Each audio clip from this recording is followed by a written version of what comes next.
अयोध्या सरयू नदी के किनारे बसी वह पवित्र नगरी, जहां हर गली, हर मंदिर और हर पत्थर के पीछे इतिहास की कोई न कोई कहानी छिपी थी। यह केवल एक नगर नहीं, बल्कि धर्म, आस्था और संस्कृति का केंद्र था। बहुत पुरानी बात है। अयोध्या के एक कोने में एक वृद्ध संत रहा करते थे, ऋषि अत्रि। उनकी आंखों में ज्ञान की गहराई थी और उनकी वाणी में एक अजीब सी शान थी। एक दिन जब वे सरयू के किनारे ध्यान कर रहे थे, एक बालक दौड़ता हुआ उनके पास आया। गुरुदेव, क्या सच में अयोध्या स्वर्ग से भी सुंदर थी? हाँ बालक, अयोध्या केवल एक नगर नहीं थी, ये मर्यादा और प्रेम की नगरी थी। राजा दशरथ के समय यहाँ हर कोई सुखी था, और जब श्री राम यहाँ रहते थे तो यह धरा स्वर्ग के समान थी।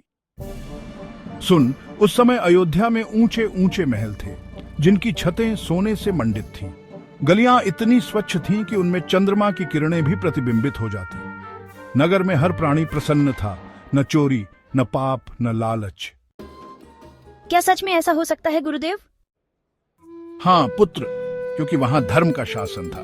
राजा केवल राजा नहीं, बल्कि पिता समान थे। राम राज्य में कोई भूखा नहीं सोता था, कोई दुखी नहीं रहता था। परंतु समय के साथ यह सब बदल गया।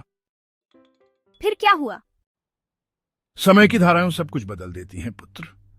राजाओं का पतन हुआ, लोगों की आस्थाएं डगमगाईं और धीरे धीरे अयोध्या वही प्राचीन गरिमा खो बैठी।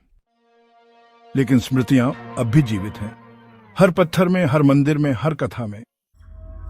बालक ने सरयू की लहरों को देखा, जैसे वे भी अतीत की कहानियां सुना रही हों।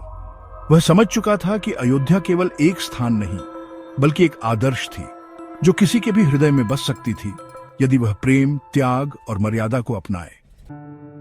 याद रखना पुत्र, अयोध्या केवल ईंट पत्थर से नहीं बनती, ये वहां बसती है जहां प्रेम और धर्म का वास हो। बालक मुस्कुराया, जैसे उसने कोई अनमोल रत्न पा लिया हो।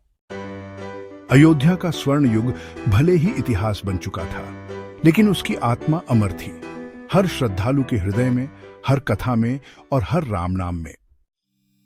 जय श्री राम।